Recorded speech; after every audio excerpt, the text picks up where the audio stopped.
The original concept for the summons of Final Fantasy came from wanting to see giant monster-like creatures fight each other.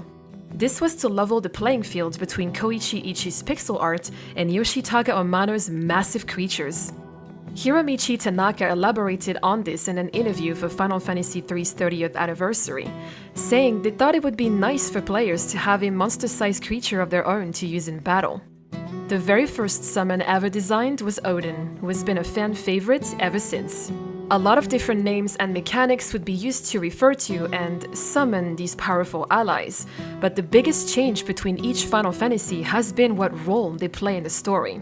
The design of each recurring summon has changed between each game, but they all have some ties to figures that share the same name or role in a lot of folklore or mythology. For example, the name of Ifrit, as well as the origins of its design, come from Islamic mythology, where Ifrit was used to describe a class of jinn. Jinn could be spirits of wind, but the majority of them were beings of fire that had no real alignment. Shiva seems to be inspired by the female avatar that the Hindu god of the same name uses, but her icy form in the games doesn't match up to the god of destruction. The Slavic goddess Ziva is a good fit for the name, but she herself is a goddess of water, whereas the Japanese yokai Yuki-onna seems to fit the icy physical characteristics much better. Leviathan is inspired by the various biblical iterations of the sea serpent. It's known to represent water, obviously, as well as chaos and even the devil himself. Leviathan itself is one of the end bosses at the end of the world, but in Final Fantasy acts more like the Greek god Poseidon or the Shinto god Ryujin, controlling the seas themselves or ruling over them. These concepts were adapted by Square, and they all became something unique between each games. Looking into the origin of summons isn't the aim of this video. Rather, I want to answer the question of how important summons have been between each game, and how they've changed over the years. I won't be going into them individually in this video, but I would love to talk about my favorite summons in the future. To start with, many of the early Final Fantasy titles don't incorporate summons into their story, with many of them used as rewards for completing optional quests. The big ones like Bahamut and Ramuh aren't the only beings that can be summoned either, with a lot of classic summons like the Chocobo and Cactuar being fan favorites. In their first appearance in Final Fantasy III, summons were no different than any other type of magic. The Summoner class was developed specifically to call upon these powerful creatures to aid in battle. They were just big upgraded spells that could be purchased, and on some rare occasions, fought and then used. In Final Fantasy V, they work similarly and can be fought to be obtained. Some are woven into the story, but a majority of them are treated like spells too. Final Fantasy VII has no in-game explanation for summons, but that didn't stop its fanbase from theorizing that their role was more important than just being creatures bound to materia. The last game to continue this trend was Final Fantasy VIII, where they are called Guardian Forces. Within the game's story, the characters are able to connect themselves to each Guardian Force, but whether they're all manufactured or the characters are linking themselves to a physical entity isn't made clear. There are adverse effects when using them in the story, but there aren't any disadvantages when using them in battle. This is where we get to the meat of the subject, with the Final Fantasy games that expanded on the question of where summons come from or how they would be used within the games. Even if some games weave in summons and give them a basic reason for being a gameplay mechanic, it's interesting to see this evolution from game to game. The most popular example would of course be one of the most played Final Fantasy games. Final Fantasy XIV's story uses summons heavily, with them being known as either Primals, Eikons, or Eidolons. Each Primal belongs to a different beast tribe, like Leviathan belonging to the Sahagin or Titan belonging to the Kobolds, and they absorb surrounding ether from anywhere they can get it. Ether, in the story of 14, is the energy that everything from magic to life comes from, and Primals require ether and faith to be summoned, siphoning ether from the world around it for as long as they're around. They are treated as a threat and have the ability to control those around them through tempering, a form of brainwashing from their influence. Several events throughout the story involve putting a stop to Primals and those that want to use them. In Final Fantasy IV, they're called Eidolons and share this classification with some monsters. They all come from the Feymark, their home where time moves a lot faster. This is to the point that a few years there can be a few weeks outside of it. Rydia, the sole surviving summoner of the game after they're wiped out in the first hour, spends the most time with Eidolons and is the only one that communicates with them.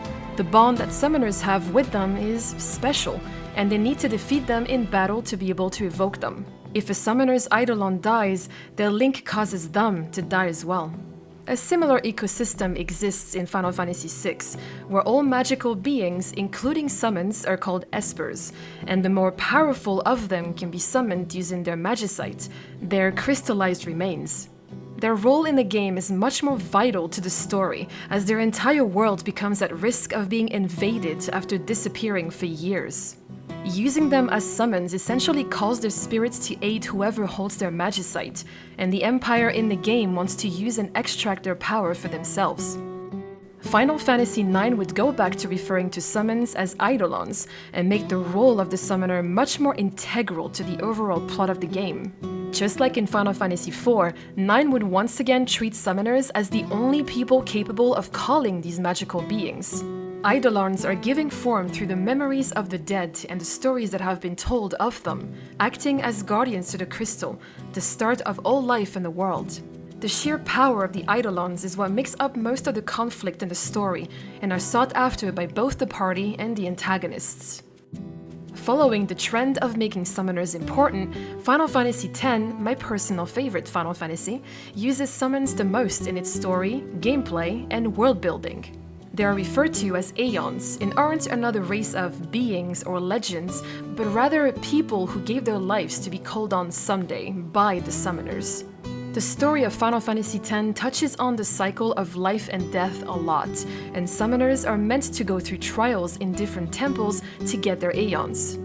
One of my favorite details about these temples is how in each one, the song that's being sung, Hymn of the Faith, is being sung by the new Aeon that the cast recruits.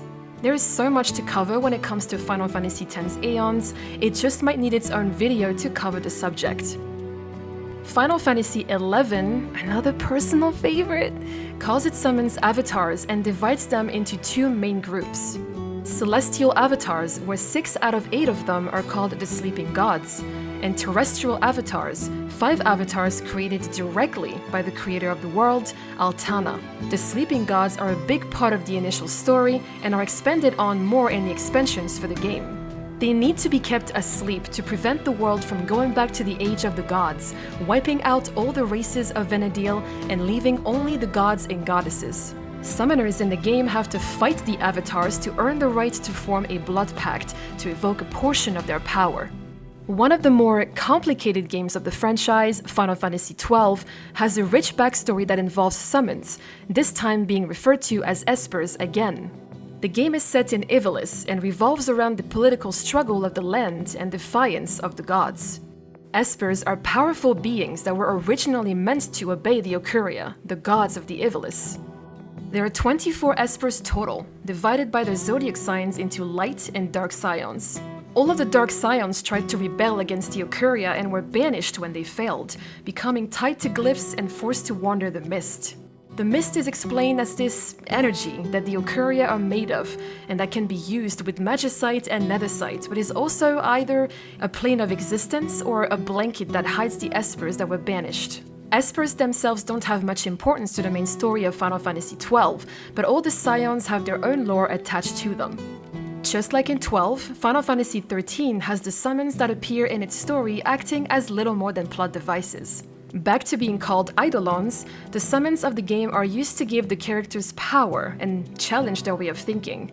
There is a lot to the world of Final Fantasy XIII, with a lot of terms that can be confusing for people without context. For this video, all you need to know is that the Eidolons were created by one of the 3 deities of the world named Etro, and that these Eidolons find the protagonists when they are struggling with their focus, a forced quest of theirs. Like in other titles, they have to defeat the Eidolon to be able to summon them, and in the story, they are mostly used to drive some of the plot forward, with everyone earning their Eidolon one at a time. Up to this point, summons have varied from just another spell to use to gods capable of destroying the world. In the last appearance, in Final Fantasy XV, their importance to the overall lore was probably their biggest. The full scope of their involvement was glossed over by a lot of fans, especially before all the updates to the game.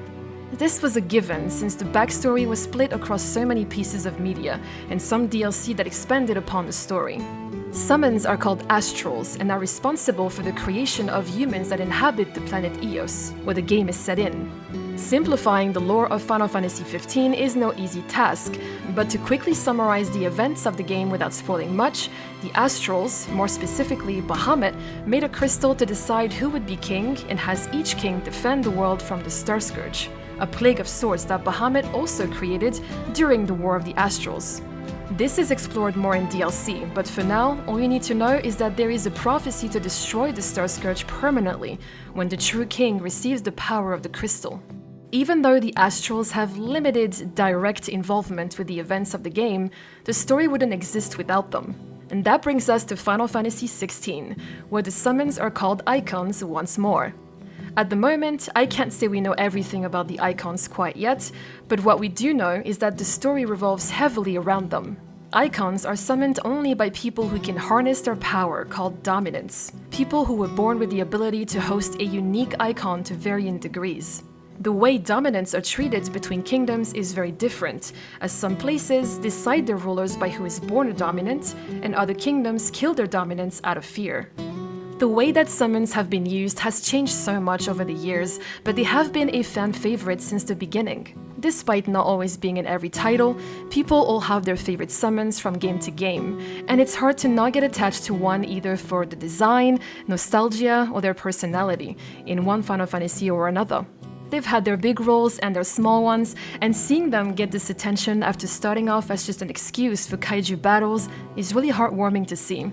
I have my favorites, and I'm sure you do too, and seeing the new iterations in every new game is something I never stop looking forward to.